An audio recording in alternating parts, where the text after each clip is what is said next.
So it's Saturday, and last weekend I picked up the 67 Buick. It had been gone from my garage for a while. Old friend of mine, Colin, is one of the owners of SK Speed in Lindenhurst, and he was looking for a car to display in the showroom. He rotates cars in and out, and so he offered for me to bring this Buick down, which I did. It was probably there for about 6 weeks at least, something like that. And it was good timing because I was painting the garage, so one less car in the way was very helpful, and it didn't have to be kept outside or anything, so that was good. And the reason you see it like this all up on jack stands is because it's had a recurring issue pretty much ever since I bought it, and I can never seem to get it solved. And that issue is a vibration when you're going highway speeds 60, probably 55, 60 and above. So originally I had checked out the drive shaft, and it was an old drive shaft. The U-joints were worn out, so I thought, well, that's got to be it. Had new U-joints put in, had the drive shaft balance, and didn't really help. So then went back to the drive shaft place, and he built me a whole new drive shaft, and then it seemed good. Fast forward a couple of years, I swapped out the Turbo 400 that was in the car for a Richmond 4+1. It's a 5-speed but non-overdrive. The +1 is a really good first gear ratio. I think it's about 320 something. So it gets you off the line good. And then fifth is 1:1, which is fine for this car because it has a 293 rear axle ratio, which is original. So again, once I did the transmission swap, everything seemed okay. And then I'm noticing more and more the vibration is coming back. So when I got the car back last week, quickly threw the jack under it, went underneath, and I'll show you what I found.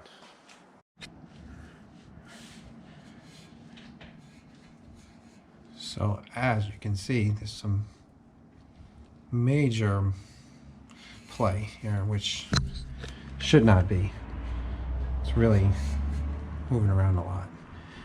Now, I don't know what happened. Wow, those screws coming through there are really close to that shifter. I don't know if there's a problem with the bushing and the tail shaft of the transmission, or the splines here are not engaged far enough in. I don't know what's going on here, but I just know that should not be. So, of course, when this is rotating at higher and higher speeds, this is wobbling like crazy, and it's like it's a really bad feeling in the car. It's like a death wobble. So anyway, I'm going to take out this drive shaft and see if I can see what is going on here. So here's the deal. The yoke was into the tail shaft 3.5 inches. And it also had about 1 1/8 inch, 1 1/16 inch of space before it bottomed out into the transmission, which I believe is correct. So I don't think the length of the spline engagement is the issue. I don't know if this transmission has a bushing in the tail shaft or not, or if that's the issue or not. I still have the automatic Turbo 400 trans that was in this car before I swapped it to manual, so I just checked by putting in the yoke, and pretty much the same play I'm seeing in here. So I don't think it's probably a transmission issue. Maybe it's a yoke issue. Maybe this yoke, just over the years, it just got worn down and it's just too loose. Another thing I was looking at is the angle of the driveline, and the angle of the engine transmission it's at a 4-degree down angle, and you know that might be okay, but I've also seen a lot of recommendations that it should be no more than 3 degrees. So I might be able to get a shim between the transmission mount and the transmission. There is a little clearance above the transmission to the tunnel. If I could get it to 3 degrees, it would be a less drastic angle on the U-joints, and that might help too. But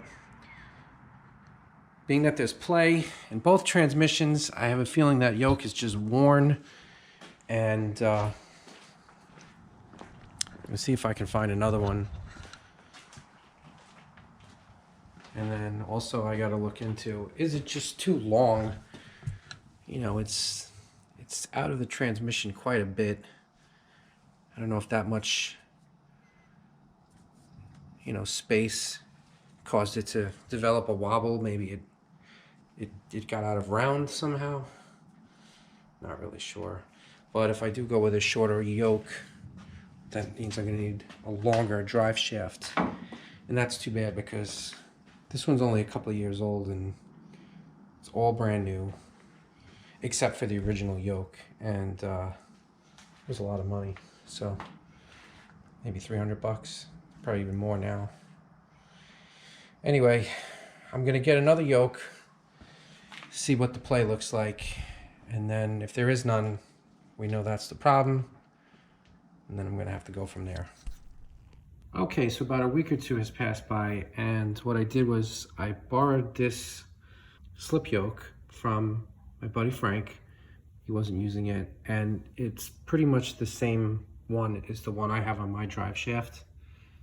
Same length, everything, same spline. So put this into the transmission, and I'm still getting the same side-to-side play with the amount that was, approximate amount that was sticking out. What I noticed is the further you push these slip yokes into the transmission, the less side-to-side play you get. So I don't know if they're supposed to be tapered or what the deal is, but pretty much getting the same kind of side-to-side play. So I think what's going on here is this slip yoke is just way too long for the transmission I have, because the depth inside the tail shaft housing is about 4.5 inches, and this is, you know, probably another 2 inches beyond that. So I called up a local drive shaft shop, and they sent me the worksheet to fill out to do a new drive shaft. So I had to take some measurements from the transmission output tail housing. So you measure from between there and the edge of the pinion yoke in the rear. So I got 62.5 inches. The output shaft sticks out 3/16 past the tail housing. I also wrote down the yoke depth inside, 4.5 inches. And so I'm gonna see about probably just getting a new slip yoke. I've heard these can be cut down, but I'm feeling like if I'm getting a whole new drive shaft made, maybe I'll just go for a brand new one, just so there's no question about these old slip yokes that I have. So, yep, so I'm gonna bring the drive shaft down. They're gonna see if they can reuse the universal joints, and I'm gonna do that tomorrow. So I'll bring you back for another update once we do that, and then I should know the plan as to what we're going to be doing here to get this fixed.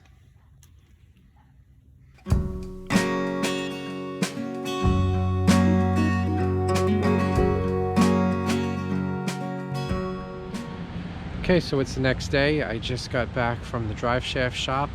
Drive shaft's all done.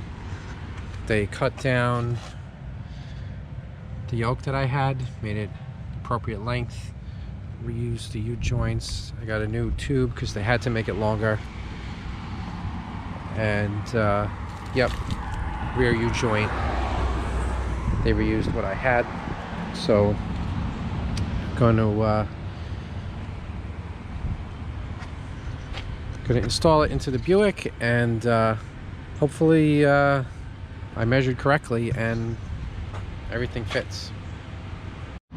Just want to see the difference in the length here. So we got, it's about 4 inches, and the old one was 6 inches. So it looks like they cut it down about 2 inches. Cool. So I got the drive shaft bolted back in, and the fit is right on point. I'm still seeing a little bit of play in the slip yoke, which, you know, is probably, yeah, it's making me nervous. It seems like a little bit more than it should be. I'm guessing I'm still gonna have a problem. Probably should have just told the guy, definitely do a new slip yoke to eliminate that as a possibility, but could also be a worn bushing in the transmission, so not really sure what's going to happen. But yeah, probably looking at more vibrations. Won't know until we get it out on the road.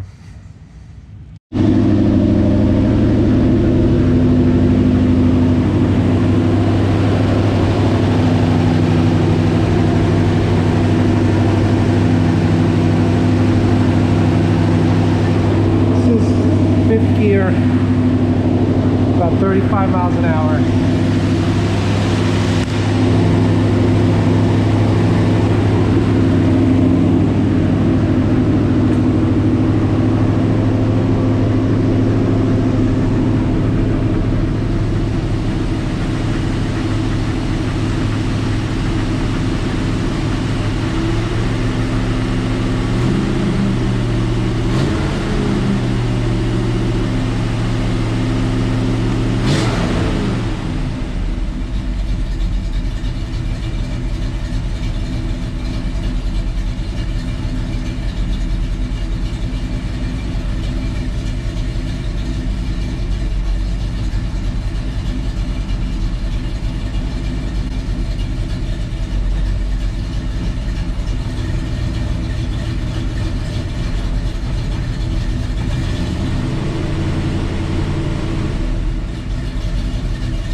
Feel vibrations, but I don't know if it's I don't know I don't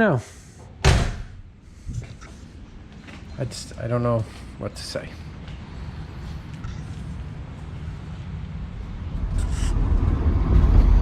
So I'm out in the Buick, and I just went up the highway.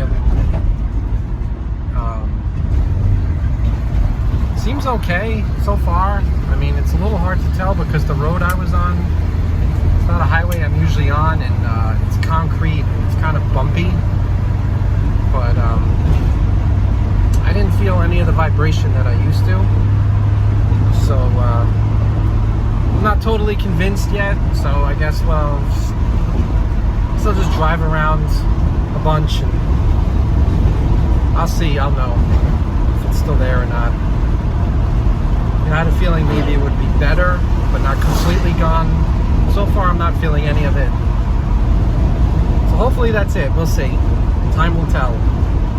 So anyway, I guess we'll wrap this video up for now, and I'm sure if a problem pops up again with this, you'll see another video about it on Nowhere Fast Garage.